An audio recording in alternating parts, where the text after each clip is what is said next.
Listen everyone. I want to give you some advice.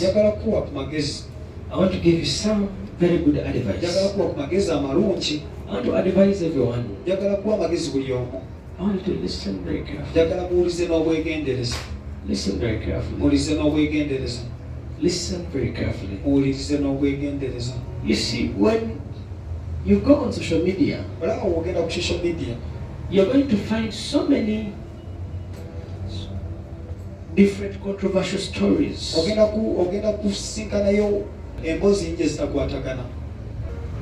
Online investigators.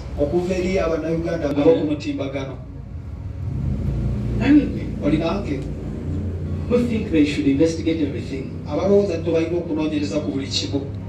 you with me? I want to advise you. This is my advice. This is my advice. There's one former president of Uganda. Uganda. The late Idi Amin. He said, and I want to quote him.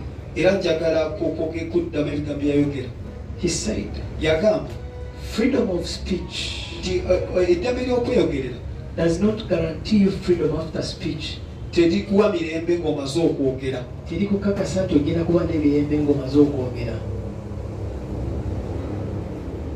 Yes, you're free to speak what you want to speak. But will you be free after you speak? Be very careful. There are topics. Listen. Listen, my friend. I want you to listen very carefully. There are topics you must be very careful with. There are topics. There are issues you must even be afraid to comment on. There are issues you should be very careful. I'm telling the truth. Even if you know every detail, there's a time where you should keep your mouth shut. I'm telling the truth. The Waganda say, Kamwaka bikasa siroganga. Yes. The Waganda have that saying. Kamwaka bikasa siroganga. I'm telling the truth. Not everything you should speak about it. Many people are in problems because they failed to control their mouth. Many marriages have failed because partners failed to control their mouth. Are you with me? They failed to keep shut. There are nations that failed because they failed to keep secrets, they failed to keep shut. Are you with me? This is the truth I'm telling you. You should be very careful when you're opening your mouth to speak. Your mouth can dig for you a pit. I'm telling you the truth. But I don't know what happened to Ugandans. Listen. This is a very sensitive case. It involves the death of a serving senior army officer. Erimo kufa kw'omu ku bannamagye ab'amaanyi who were serving. Are you with me? You should be very careful. It involves death. You should be very careful when you speak. It is an issue that has death on it. Ensonga eriko okufa. It is a case Gwe musango that has a senior citizen of the country okulimu omutuuze ow'eggwanga ow'amaanyi ow'eggwanga. It's the truth. Ge mazima ago. Who was almost being killed. Oyo abadde attiddwa nga kabuze katattibwe. So when you're handling such issues, kati obanga okwasaganya ezo ensonga, however bright and brilliant you are, n'oba ng'olina amagezi mangi ng'osaza nnyo, be very careful when you're commenting. beera mwegendereza ng'obyogerako. Let me tell you, kabagambe kino, a case which is connected to murder, omusango ogulimu okutemula, and for you're busy commenting, olyawo byogerako. how can you drag yourself as a witness to a case you don't know? Kati weetwalayo otya ng'omujulirwa mu musango gw'otamanyi?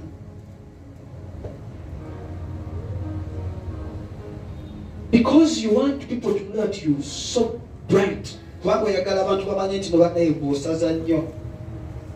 Listen, wuliriza, there are issues you must never even comment about. waliyo ezo ensonga z'otalina na kwogerako. Issues concerning murder. Ezo ensonga ezirimu okutemula, Be very careful. beera mwegendereza. That is why Yensonga lwaki when the wise people open their mouth to speak, abagezigezi obaasabye akamwa kabwe okwogera, they will tell you, bajja kukugamba this is a big case. guno omusango gw'amaanyi, Let the police leka poliisi first speak. esooke eyogere. Then we shall give our report Kati awo tujja kuwafa okusala kwaffe depending on the report of the police. okusinziira ku lipooti ya poliisi. I'm telling you the truth. Bagamba amazima. Be careful when you're opening your lips to speak. Kati beera mwegendereza ng'oyasamya akamwa ko okwogera. You see, Olaba, even when a thief has been killed on a village, omubbi n'aba ng'attiddwa ku kyalo, if you're speaking about that issue, ng'ojjanga okwogerako eyo ensonga, you'll be arrested. bajja kukwatirawo, They will take you as a witness. bajja kutwala ng'omujulizi. That's the truth. Ge mazima ago. Now, this case is concerning murder, Kati guno omusango gulimu okutemula, and you're speaking as though you were there. kati gw'oyogera ng'eyaliyo. How about when they call you in courts of law Bate ne bakuyita mu kkooti to speak? okwogera. You're dragging yourself on a case you don't know Weetwala mu musango gw'otamanyi, because you want people to say, to give you likes, to give kubanga oyagala you. abantu bakubeere nga bakuwaana nti gwe bana naayogera. Be very careful, Beera mwegendereza, because kubanga ekiriwo, the police can look for suspects. poliisi esobola okunoonya abo ba suspect They are Subira. be basuubira You will be the first okwagenda okusookera ddala, because you have the entire story. kubanga gw'omanyi olugero lwonna.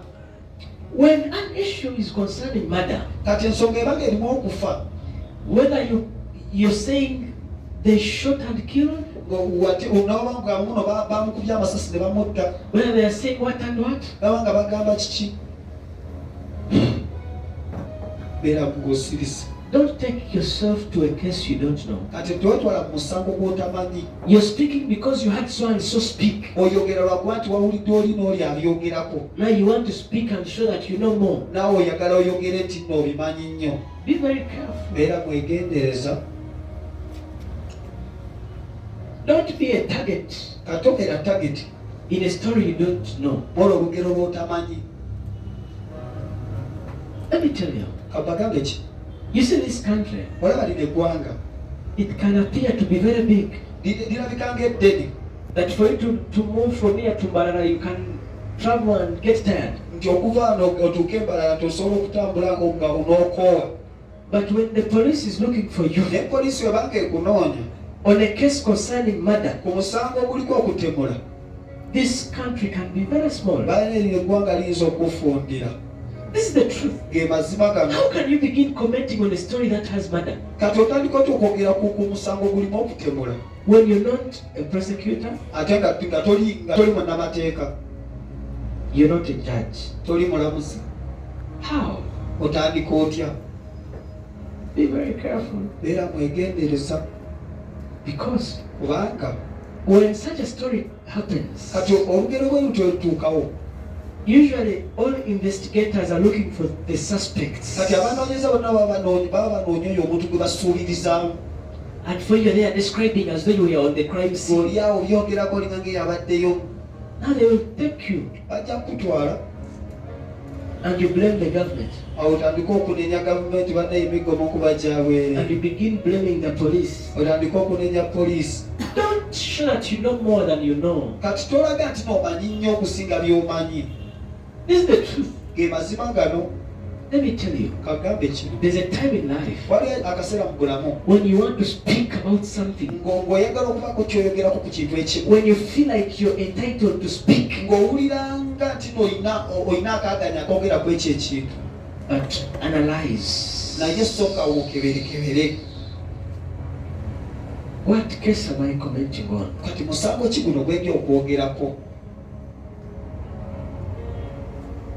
Be very careful. You're there saying, it seems you know more. How about when they take you, that you be a witness in the court, that you help them trace the killer? Then you begin shouting for your parents. Be careful. You begin saying, have children, have babies. Why are you dragging yourself in a case? Because, okay, let me ask you a question. Who is going to analyze your report? And which table are they going to be placed on? After you give your analysis, after you give your investigation, who is going to be arrested? Because you've said, yeah, I know, it is so, it is like this. It's going to be arrested. It is you, because you know more about that case. Let me tell you. Do you remember the story of the was it the blind man who Jesus opened the eyes?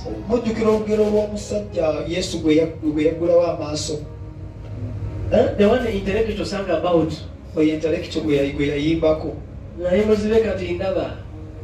He went on shouting, did you read about that story? Listen. They told this blind man, keep quiet.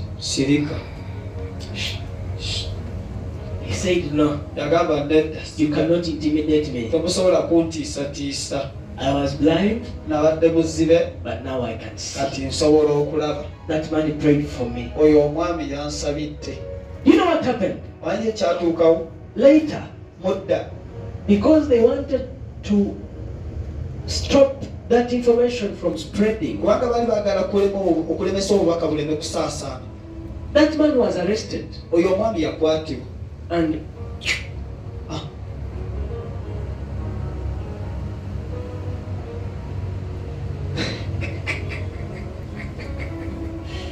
are you with me? Yes. Yeah. What I'm saying. There may be two stories. Because the other one died for the truth. Are you ready to die for the truth? The truth that you know. Because they will tell you, prove to us the truth that you know.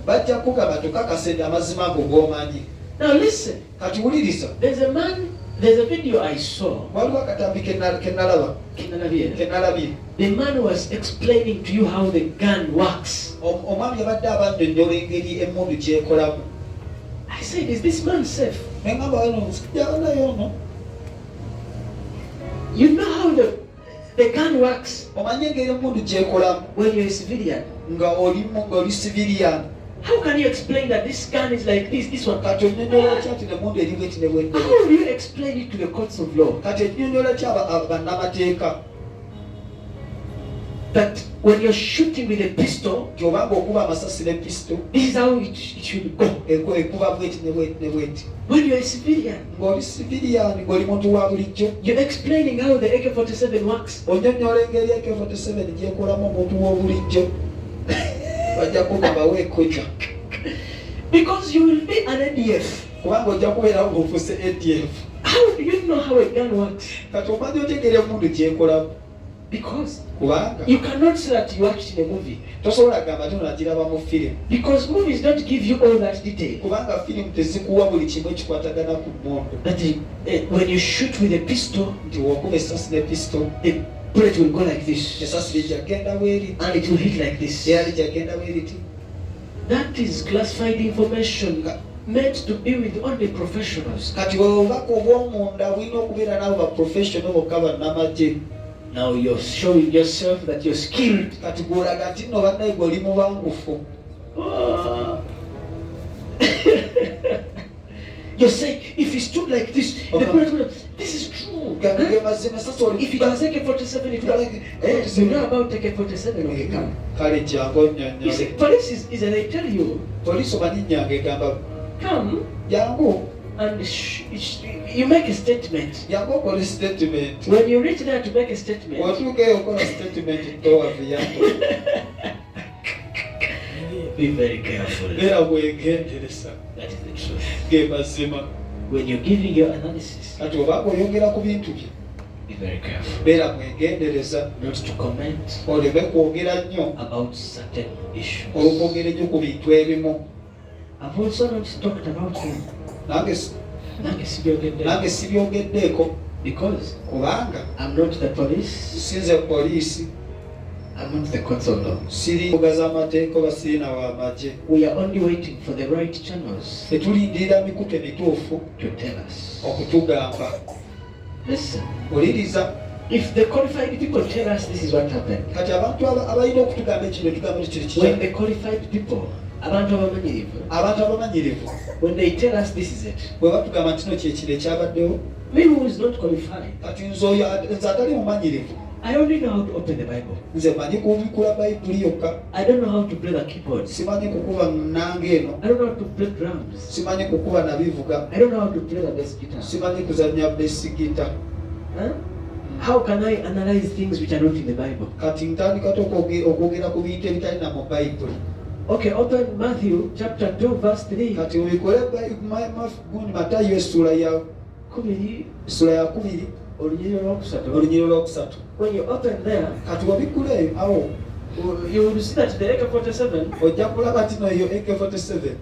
this is not my calling. Okwo si kwe kuyitibwa kwange. I cannot analyze guns. Tasobola kwogera ku mmundu. Let those who are qualified speak about it. Leka abo abamanyirivu mu mmundu bazoogereko.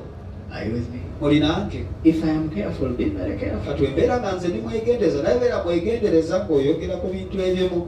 God bless you. Katonda bawe omukisa. In Jesus' name. Mu linnya lya Yesu ettukuvu.